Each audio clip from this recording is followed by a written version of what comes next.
Maayong hapon, halin sa Iloilo Museum of Contemporary Art. I am Alin and I will be your host this afternoon. We at Ilumoca would like to share with you our current project titled Templada, the Art of Ilonggo Cuisine. This project was created to support Iloilo City's application to the UNESCO Creative Cities for Gastronomy. This is composed of an art exhibition at Ilumoca's Hulot Gallery, a series of online educational programs called Merienda Talks, and lastly, an Iloilo City food map. This Merienda Talk is sponsored by the National Commission for Culture and the Arts, Slow Food Community, promoting and preserving traditional food of Negros Island, Iloilo Business Park in Festive Walk, Iloilo, Museum of Philippine Economic History, and Museum of Philippine Social History. Our Awesome Planet, and Kaon Ta, Iloilo. To open this afternoon's talk, our guest speaker wants to ask us this interesting question. So what is food to you aside from being a basic need to survive? That's a very interesting question, no? But without further ado, let us meet our speaker. Our speaker is Reena Gamboa Peña. She is the managing director of Casa A. Gamboa in Silay City. She is currently the president of the ANP Foundation for Enterprise Development and of Slow Food Community in Negros. Ms. Reena started Silay Export Incorporated in 1990 and has been in business since the first Negros Trade Fair in 1985. She produces a variety of home decor products ranging from handmade paper to resin items. All of the products are inspired by her garden in Silay and the mountains of Don Salvador Benedicto. Ladies and gentlemen, let us welcome Ms. Reena to the show. Thank you, Alien. It's nice to be asked again to talk about slow food as our advocacy is slowly growing, and that's how we like it. We like the word slow so that we don't get stressed. Okay, so let me start as Aline mentioned. My question is, what is food to you aside from just being a basic need to survive? Of course, during the lockdown, I think, of course, our answer would automatically be to survive, right? Because we were all stuck at home and panicking since we could not even go to the grocery, right? But on normal days, okay, especially Filipinos, no? But I think this is a general theme across the world. Food is not only for us to survive. Food is food tells us who we are, our culinary history, and our diet. So as Filipinos, we have our own specific one, just as in another country they have their own, right? We, I guess, we can call it an advantage that we were occupied by different countries, and we also experienced different influences from, let's say, Spain, China, India, what else? America, for that matter. And so we Filipinos are really more open to a bigger variety of food. Okay, so now let me introduce slow food to you. Slow food was started by this man, Carlos Petrini. And why did he do that? Carlos Petrini was like a radical, how do I say it? He's like a rebel, okay? Because he wanted to preserve regional traditions, okay? He wanted that our culinary history does not disappear. So when McDonald's decided to build their store in the Spanish Steps, which is a historical place in Italy, he kind of went ballistic and encouraged many people to protest this act. I don't remember if it pushed through or not, but all I know is it really made more people aware of what we should protect and what we shouldn't take for granted. Now, slow food is in 160 countries, and in those countries, there's not only just one slow food movement. Um, slow food, slow food's target is to reach the masses. Okay, so it is encouraged to have more than one slow food community in every country. Okay, so it depends on your region because, like in the Philippines, we have regional traditions, right? So it's always best to protect everything. Okay, so what happens when there is the fast food revolution? So there's globalization. Wherever you go, there's a McDonald's, a Kentucky Fried Chicken, and whatnot. I'm sure you all know what they are, right? And the industrialization of food means that everything becomes a standard. Wherever you go, the burger of McDonald's, the burger of Jollibee must taste the same. So what happens? Our own history, our own culinary traditions will soon disappear. Luckily, here in Western Visayas, um, I would always say before we're so backward, but actually it's a good thing, especially when it comes to our traditions, because we are able to preserve still. We still practice, we still eat local food. I'm not sure in other places, but here in Negros, Occidental, we kind of love our own food. We, um, although of course there are fast food places here, but still, we still eat local food. I think most Filipinos do. Okay, so what is the basic concept of slow food? It is good, clean, and fair. That's all you have to remember. So when somebody asks you about slow food, you just say, we appreciate and advocate good, clean, and fair food. What is that? Okay, good.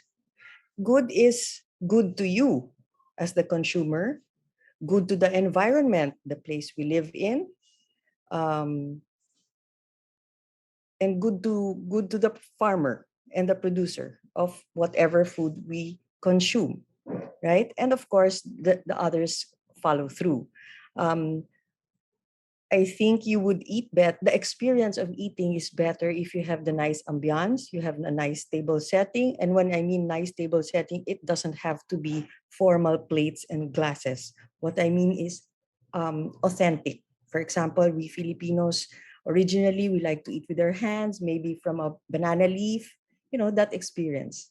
Okay. Clean.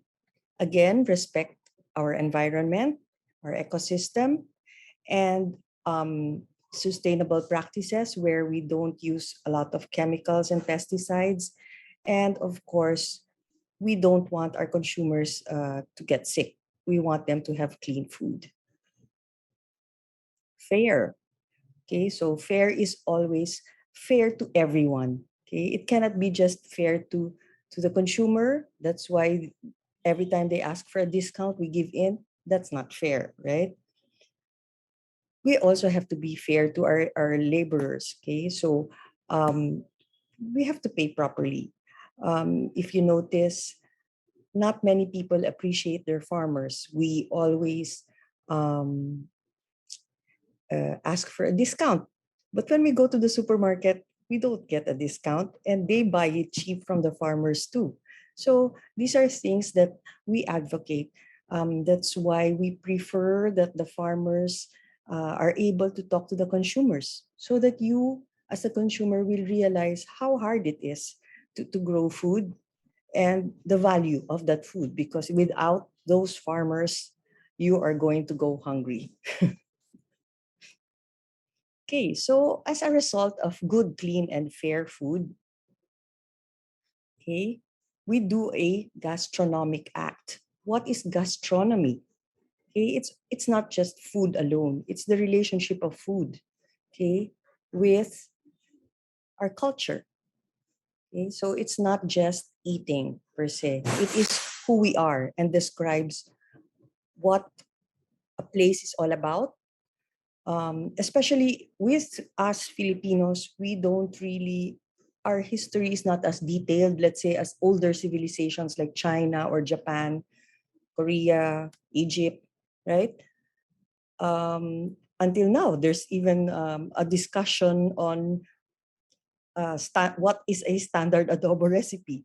Okay, so it is because of our experience and what we remember, what our grandparents remember, what our old cook remembers. That is who we are in our culture, and that's how we will know more about ourselves through our food. So Slow Food International holds a like an event, okay, called Terra Madre Salone del Gusto every 2 years in the city of Turin. Okay, so every country is invited to join, and we bring farmers, artisans, um, uh, even traders for that matter, and experts in food and growing food. And there's always an exchange among different nationalities, different countries, and just learning about what else we can do to continue the advocacy of good, clean, and fair food. Last year, because of the pandemic, we weren't able to participate in Turin. But what we did was do a virtual activity. And I would like to invite you all to check our YouTube. How do you call that? YouTube account? I don't know. Anyway, because we featured a lot of things about um, the activities and the advocacy of slow food here in Negros Occidental. Okay, so one of the events we held was an earth market where, as you can see, by the way, can you see the logo of the snail on the left side? Okay, that is the logo of slow food because, of course, as you know, the snail is slow but sure. So that's how we are. Let's go slow, but let's do it right. Okay, so in this earth market, which we held here at Casa A Gamboa and at Maze Garden, we had two pop-up earth markets where we encourage the farmers to be the one to sell so that they can network and meet their buyers, their consumers, so that the consumer will understand what is it that we grow and maybe do an exchange of how to use it, how to cook it, and of course, how to appreciate it. We even had if you see in the photo, there was a cooking demo on a dish which is not so famous anymore, which we uh, demoed a recipe called soup number 5, but we didn't. Supposedly, soup number 5, everybody knows, is using also the balls of the carabao, right? But this time we just used the other parts of the carabao, but this is carabao beef. And it was also my first time to even try it. It was quite good and very, very interesting because with the story of the carabao, soup number 5, the farmer values the carabao as its beast of burden, right? We use it to work the farm, to help the farmer. However, uh, sometimes the carabao is maybe getting old or probably l- can't walk. Something happened, an accident. So what do the people in the hinterlands do? They slaughter it. And of course, they have become creative in making different dishes out of the carabao meat. So one of them is soup number 5. Okay, what we also produced a book, a cookbook, first of a series. We have ambitions of printing more, and it is called the Negrense Heritage Cooking Book. Commercial, of course, we're still selling it at 750 pesos. You can just message us in Slow Food Negros community. And we gathered a few recipes that some of them are not being cooked anymore because we don't have the ingredients anymore. And then some are slowly disappearing. So we are encouraging people to cook it again and eat it because it's healthy and it's very negrense. Okay, so here's the meat of the matter. Okay. So another main project of Slow Food International, which we are also doing here in Slow Food Negros, is Ark of Taste. What is Ark of Taste? It documents food sources, food ingredients, and even food products that are slowly disappearing. Why document it? Because we want to make sure that it doesn't disappear totally. Okay, so um, anybody can nominate in Slow Food International. By the way, if you are later on, if you are more curious about Slow Food International, you could just Google it, and you will find a lot of information about what I'm talking about. Um, so in Negros, we have a few um, Ark of Taste food food products and food sources. So some examples are below. As you can see, I placed it there. But one, I don't know if you are all familiar with it. Creole Cacao. Um, right now, there is a shortage of chocolate, of cacao supply in the world market. And the Philippines has one of the best, which is Criollo Cacao. We have one guy here in the mountains of Silay City who has existing Criollo plants, and he was able to process it, and it has met with the standards of a Japanese chocolate company, and they've been buying. Oh, this is wrong. Sorry, it's not drag. It's darag. My computer did not refuses to spell it the Ilonggo way. So the rag chicken, which I will show you in a bit. Kadyos, kamyas. You know kamyas? In Ilonggo, it's called iba, which we also use to sour our food. We also use it to clean our kitchens, right? And katmon, marang. Lagundi is a medicinal herb, and tinigib corn. There's a lot more. If you look at the Ark of Taste in the Slow Food International website, you will see a lot more. Okay, and until now, we're still working on submitting more so that we can have a record of what we have to protect. Okay.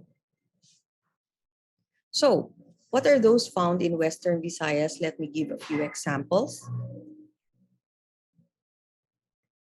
Do you know that angel wings is only found in certain areas?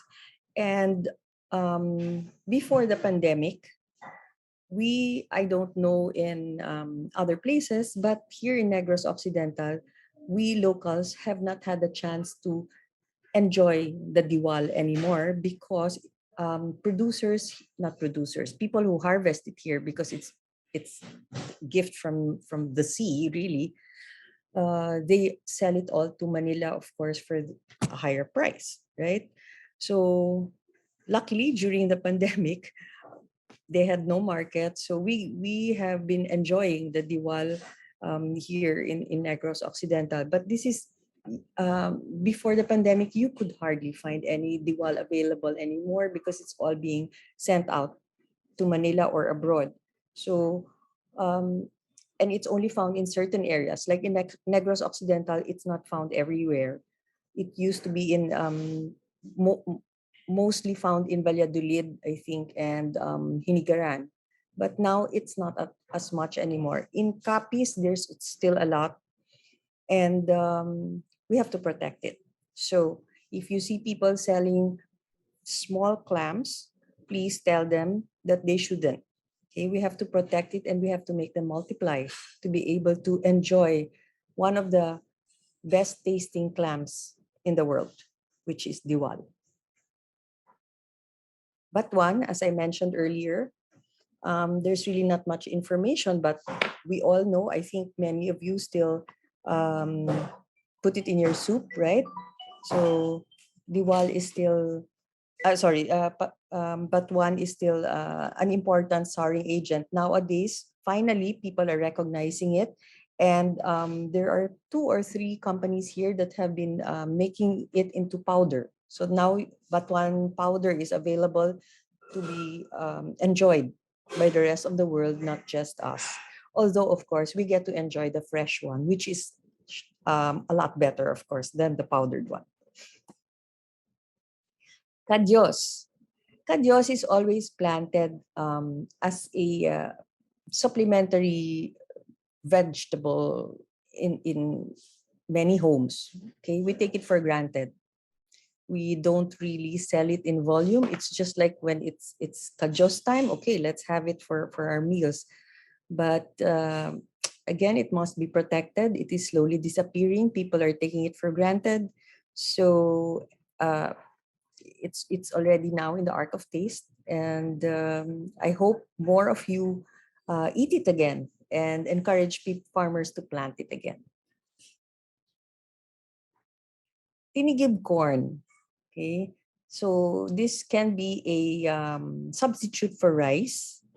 There is a community here in southern Negros Occidental called in Cabangcalan City, where they purposely plant tinigib corn because they know that if they don't, it's going to disappear. This is a local seed. This is not a GMO produced seed. So it is one important plant that must be continued. The community in Kabangkalan, as far as I know, they are able to feed their community for 1 year just from harvesting from the tinigib corn. So there's no hunger in that place, and it's healthy and it's grown without any chemicals and pesticides. So it's it's really a healthy dish. So this is their substitute for rice, and I've tried it. It's quite good, quite good. Okay, this is the chicken. I finally corrected it. It's darag chicken. We call it bisaya. I don't know what you call it in different places, but of course, this is what we call native chicken, right?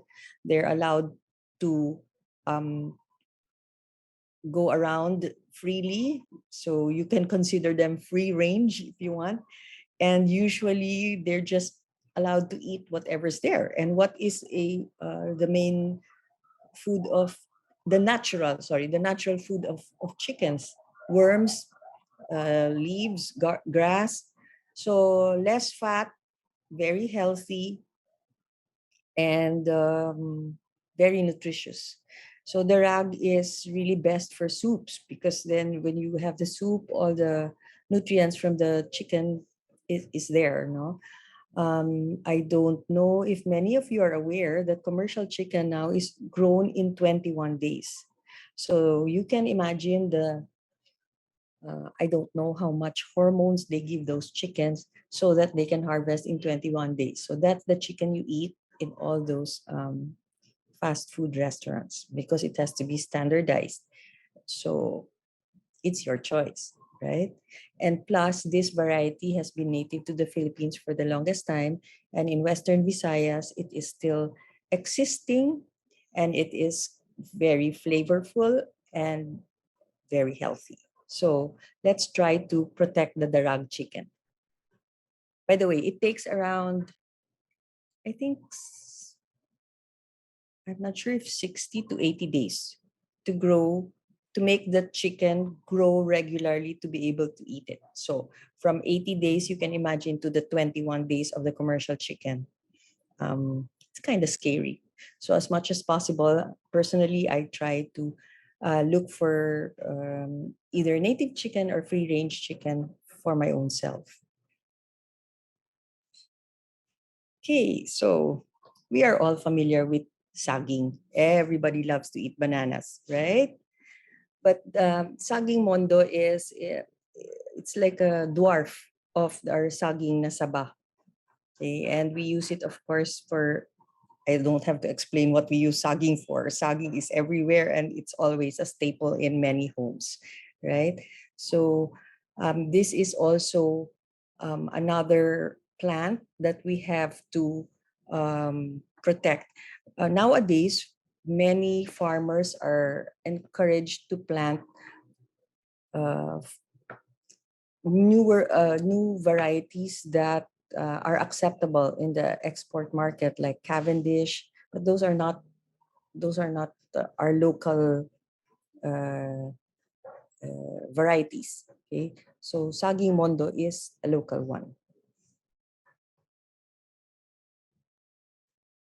Okay, so um, we are lucky that the Department of Tourism Region 6 has appreciated the Ark of Taste.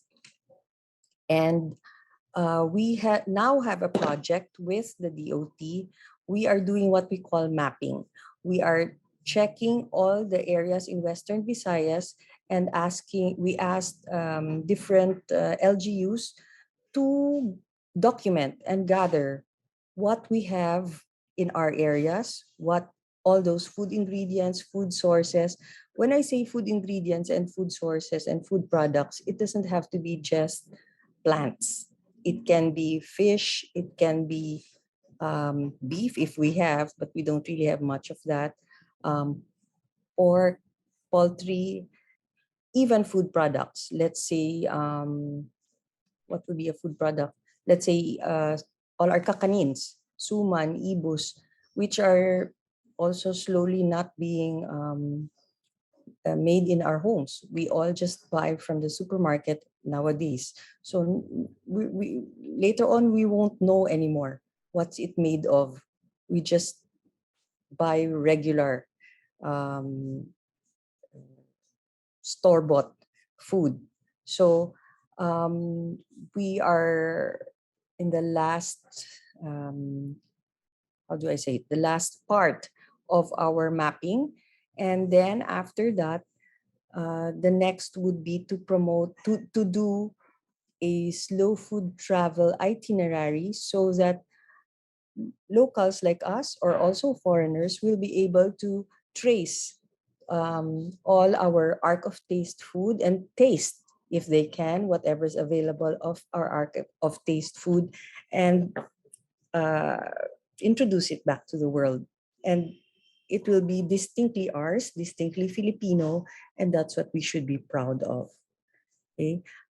Slow food also involves, doesn't mean that it's only farmers. Okay, we involve farmers, consumers, chefs, especially because they're the ones who will know how to use or how to cook these food sources and food ingredients to be able to make the present generation appreciate it and continue to nurture it and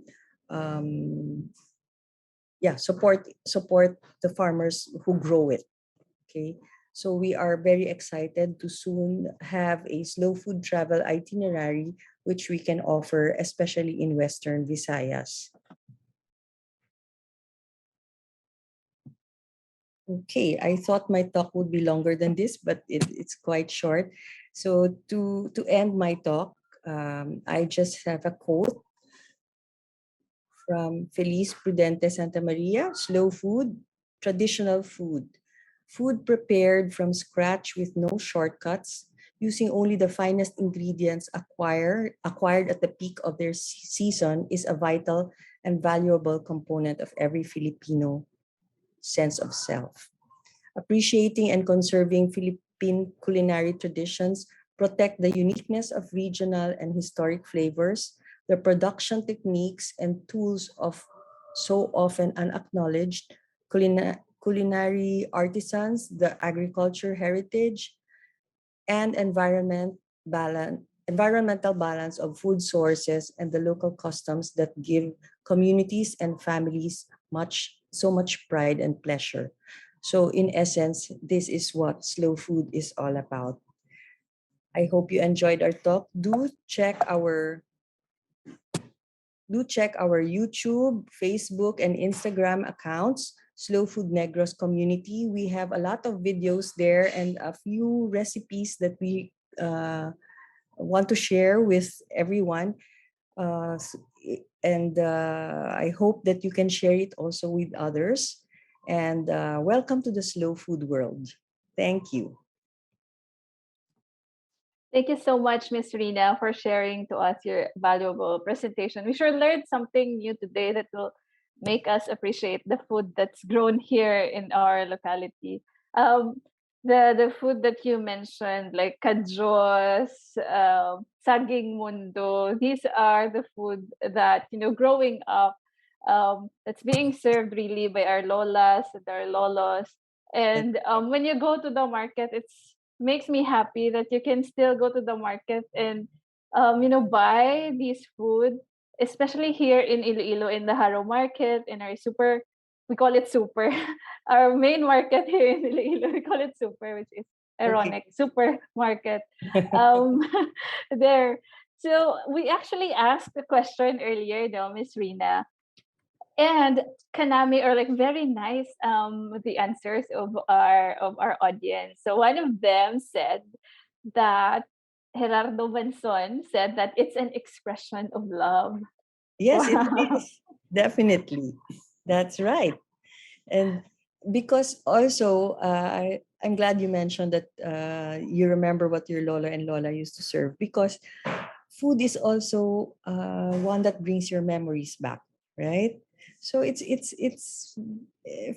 is important. It's not only to survive. It really is something with love. I agree. That's true. Expression of love because nurturing and then caring.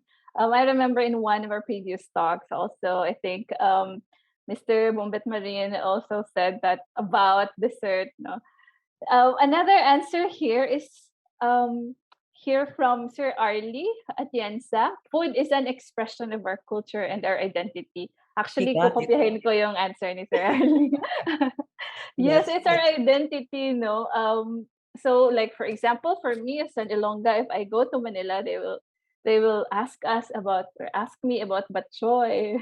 That's right. They always ask for all our food, piaya, etc. We're lucky in Western Visayas because our culinary tradition is still practiced, and it is actually envied by other provinces because our food is quite tasty compared to theirs.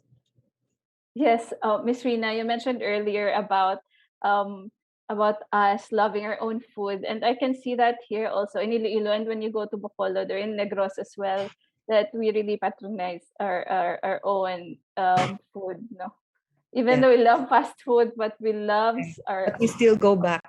We still go yes. back to our regular food, even at home. Even When cooking it, how slowly the food would just like smell and all that. It's part of the process of cooking it, of eating, and and let's go to our questions here. Actually, okay, somebody asked a question there. For people who live in urban areas, what food could we easily plant in pots to support slow food? Yeah, Miss Rina. there are many easy plants that grow, although you have to check first what you have there. Like here in the farm, food that we take for granted, we call it kulitis. It's some kind of it comes from the spinach family, I think. It has thorns, but you have to. Spiky, a little bit spiky. Yes, that's right. You have to take out the leaves. You have to choose and then take it out. So actually, they just grow. You don't even have to plant it. That's how lucky we are. In Manila, if you're in an urban place, you can start with what you buy in the supermarket. Okay, let's say alugbati. Alugbati is all you do is cut and put in the soil. So these are the things that are easy to grow. And like malunggay, another thing, you just cut the branch and you can plant it. These are the simple ones. And just get the seeds also of other things that you have in your when you buy from the supermarket. If you're lucky enough to visit an organic market, then you can ask them. There are seeds also available. You have to specify OPV, open pollinated. I forget what V is, variegation, I think, because those are seeds that you can plant again. If you buy the seed that's called F1, You cannot replant that. That's already how do I say it? It's a sophisticated kind of seed. It doesn't grow anymore. Or if you manage to buy kajos, leave some, soak it in water, and plant it in your garden. So these are little things you can do. And then, as I said, if there is a market, a farmer's market beside you, buy what they grow. I hope try to avoid. I'm not saying don't, okay, but it would be best if you buy straight from the farmer if you have a farmer's market beside you, rather than buying it from the supermarket. Thank you, Miss Rina. We don't. I actually personally did not know that canjos can be easily grown. Yeah, you can just use the seeds and plant again. It's like a bush. That's good to know. So I hope that helps. Especially, I also want to start in planting my own food and all that, especially with the pandemic. And we are becoming plantitas. Why not plant? Plants that we can. We all learned how to appreciate it now that it's the pandemic. So I guess there's a good side to this pandemic. That's true, Miss Rina. So really appreciate your time sharing with us this information. And to close our talk, Miss Rina, do you have any last message to our audience who are interested in slow food and also the community and the movement? Well, if you are interested in forming your own slow food community, you can message us. We can link you to Slow Food International because there's a person in charge for our for Asia, and she is very willing to meet up with any group to learn. She can give talks on slow food, and we can assist you also. Um, and I do hope that you follow our page so that you can also see our activities here and support our Slow Food Negros events and projects. Thank you. Thank you, Miss Rina. There you go. So just remember those. We posted those links as well on the comments section. So you can click on them to know more about slow food cooking because I know I would want to get into this movement as well. So next week we will continue to celebrate food. We are going to witness a cooking demo with Chef Richard Gallego from La Flamme Blue Center for Culinary Art. So I must say that this is the first for us here in Ilomoca. And there. So if you also want to view our exhibit at our Hulot Gallery, Templada, the Art of Ilonggo Cuisine, is still open for viewing. And remember that we are only open on Friday, Saturday, and Sunday, and only through appointment. So you can book an appointment through our Facebook page. Now, if you want to look back to all the merienda talks that we've had for the past 3 months, you can also like and follow our social media pages. You can find us on Facebook as Ilomoca. Our tag on Instagram is it's Ilomoca, and our YouTube channel is Museums Matter, where you can view the previous talks. So if you have any questions, comments, or suggestions, you can email us at Iloilo Museum of Contemporary Art at gmail.com. So we'll be having contests where winners can take home goodies from our partners. So make sure to stay tuned. We have more merienda talks to come. So again, thank you for joining us this Saturday. Salamat gid kag maayong hapon sa tanan.